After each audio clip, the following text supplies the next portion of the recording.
que tu vas bien. Aujourd'hui, tu l'as vu dans le titre, on se retrouve pour un point lecture, celui de janvier. J'ai déjà du retard pour janvier.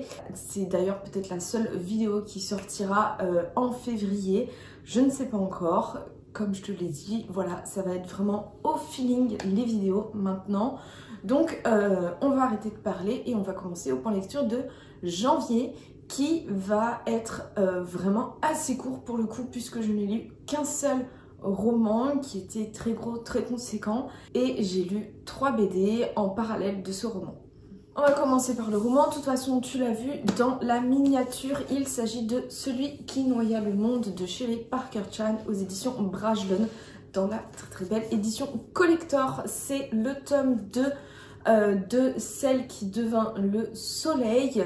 J'avais adoré Celle qui devint le soleil. Pour te montrer un peu par contre la beauté vraiment du livre, il est absolument magnifique. On a un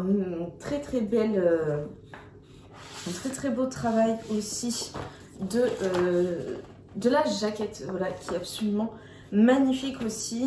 Ça se passe en Chine au XIVe siècle, donc pendant toute cette période où il y a eu beaucoup de combats pour la domination de la Chine entre les Chinois déjà présents sur le territoire, les invasions mongoles et tous les clans qui se déchiraient pour obtenir le pouvoir. Dans le premier tome, on suit Zhu, à qui on a prévenu aucun avenir, donc pour elle, sa vie va être réduite à rien.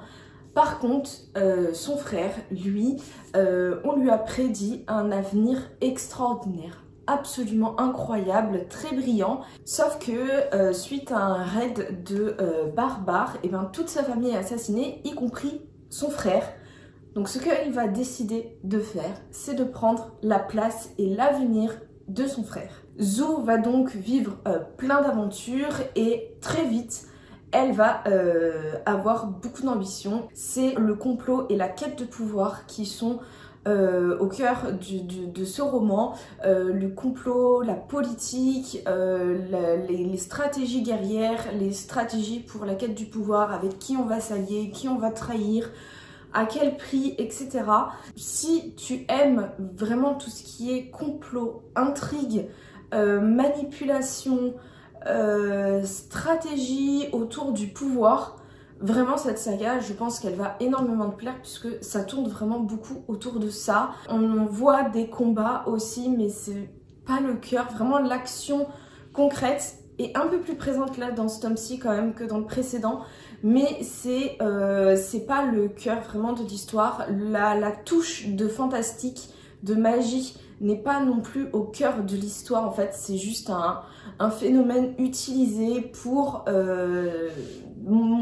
mettre en avant certaines personnes, mais c'est pas un pouvoir concret que vraiment ça utilise, même si c'est un peu plus présent aussi que dans le tome précédent. La moralité est très grise, hein, tous les personnages font des choses affreuses, et dans ce tome-ci, j'ai trouvé que c'était vraiment une grande force de l'autrice, et c'était déjà aussi présent dans le premier tome, c'est que les personnages, même s'ils font des choses horribles, vraiment affreuses, et ben l'autrice arrive à nous les rendre humains et à nous expliquer pourquoi ils sont amenés à faire ces choix. Ça permet aussi à nous de réfléchir aussi sur nos choix, sur nos façons de faire, de nous interroger à leur place. Vraiment, est-ce qu'on aurait fait mieux en fait? Et ben pas forcément. Je pense que dans ce qu'ils vivent, dans les traumas qu'ils traversent, etc., et ben je suis pas sûre que beaucoup de personnes s'en seraient mieux sorties qu'eux.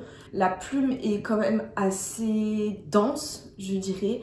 Elle n'est pas lourde, mais elle est très dense. Il y a beaucoup d'informations, il y a quand même beaucoup de descriptions aussi quand même, qui sont nécessaires pour bien comprendre la psychologie en fait des personnages, pour bien comprendre les tenants et les aboutissants, les choix que font les personnages. C'est hyper intéressant en fait, et c'est nécessaire du coup d'avoir beaucoup d'informations dans la plume. Donc moi ça ne m'a pas dérangé. Je pense que sur certaines personnes ça peut moins bien fonctionner d'avoir cette plume très dense, mais moi vraiment j'ai adoré vraiment cette saga et je suis trop contente. C'est une duologie, donc ça se termine avec ce tome-ci. Et petit plus, c'est que tous les personnages sont queer en fait. Donc ça c'est vraiment super cool. On a des personnages homosexuels, on a des personnages lesbiens, on a des personnages qui sont dans une identité de genre très floue, très fluide. Et vraiment ça interroge du coup tout ça, notre rapport aussi à notre identité de genre, à notre sexualité, à tous les traumas en fait qu'on peut imposer aux gens sur les clichés vraiment idiots qu'on peut avoir sur les personnes qui ne sont pas dans la norme soi-disant. Enfin bref, là-dessus c'était vraiment super bien et ça l'aborde aussi de manière très humaine. Et ça prend conscience de tout le mal que les personnes malveillantes avec les personnes queer peuvent provoquer en fait. Et j'ai adoré, vraiment super bien. Voilà, donc en plus on a de la diversité. Évidemment ce n'est pas un historique pur et dur, hein. Déjà il y a du fantastique, donc forcément on s'éloigne de l'histoire. Ça met quand même dans l'ambiance de cette Chine du XIVe siècle. Je vais pas le répéter toutes les 2 phrases, mais j'ai adoré. Si tu cherches des complots politiques, de la quête de pouvoir, des trahisons, des manipulations, ça va te plaire. Si tu recherches un peu plus de fantastique, un peu plus d'action, c'est pas pour toi. Mais moi, j'ai adoré. Ensuite, je vais te présenter du coup les 3 BD que j'ai lus pendant ce mois de janvier, sachant que c'était des emprunts à la médiathèque, donc je ne les ai plus. J'ai lu le 3e tome de Zombilenium, donc je vais pas tellement t'en redire plus. Ça fait 2 updates lecture que je te présente des tomes de Zombilenium, donc on va peut-être s'arrêter là un petit peu. Sachant qu'en plus les tomes suivants 4, 5, 6 ne sont pas disponibles à la médiathèque pour l'instant, donc je reste sur le 3e tome. C'est dans la veine des 2 premiers, voilà, dans ce parc d'attractions avec des monstres.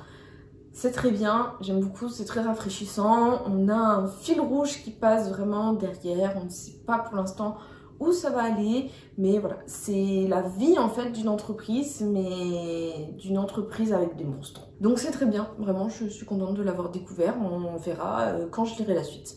Ensuite, je vais te parler d'une petite déception. C'est à la table des Lumières. Alors là j'ai complètement oublié les auteurs etc. Donc de toute façon tu auras la couverture qui va s'afficher.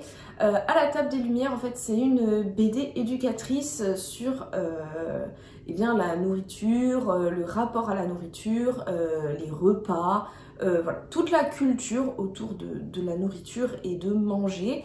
Et ça explore différentes, en fait c'est une série de sagas qui explore différentes période de l'histoire et là notamment donc les Lumières, donc tout ce qui va être 18e siècle.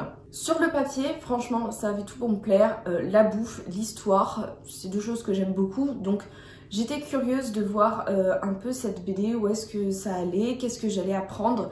Et en fait même si on apprend des choses intéressantes, parce que c'est vrai que moi c'est une partie de l'histoire de la nourriture, l'histoire de notre rapport à la nourriture, c'est quelque chose que je ne connais pas du tout, ou alors vraiment dans les très grandes lignes, mais je ne connais pas du tout le détail, ni toute la culture, l'évolution de la culture autour, ça je ne connais pas du tout. En fait, je m'attendais à apprendre plein de trucs, et même s'il y a des informations intéressantes, même si on apprend quelques trucs, j'ai trouvé que c'était assez décousu. En fait on comprend pas trop l'enchaînement des scénettes. À chaque fois il y a donc une scénette, une petite histoire qui est racontée, qui apprend quelques trucs, et après on a une page qui parle d'un sujet qui a été évoqué pendant la scénette, mais sauf que cette page je l'ai trouvée brouillonne en fait, parce qu'au final on comprend pas tellement les personnages de la scénette, on comprend pas vraiment le but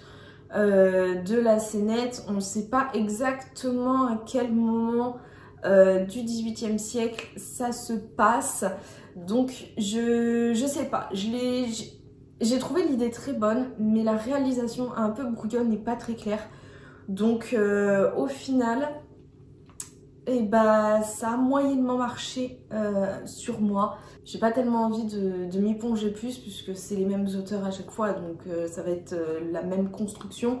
Donc je me dis que bah tant pis, c'est pas très grave. C'était sympa, mais sans plus, puisque j'ai pas appris tellement de choses que ça, puisque bah c'était pas très clair. Donc voilà, un petit peu déçue, mais bon, c'est pas très grave. C'est quand même sympa à lire, mais pas renversant. Ensuite, par contre, j'ai lu une BD vraiment très bonne.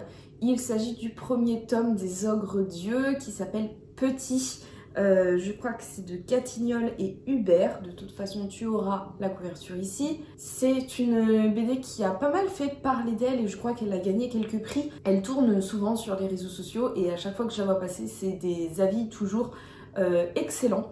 Donc j'ai eu très envie de la lire, de la découvrir et vraiment j'ai beaucoup aimé, même si c'est une BD qui peut être quelque peu dérangeante puisque en fait on suit l'histoire d'une population d'une famille en fait qui a évolué jusqu'à devenir gigantesque sur plusieurs générations. En fait les personnes sont devenues de plus en plus géantes jusqu'à faire des mètres et des mètres de haut et qui en fait ont fini par se nourrir des hommes normaux. Donc ça parle de cannibalisme puisque bah, ça reste des hommes, hein, ces géants, ces ogres dieux, ça reste de l'espèce humaine.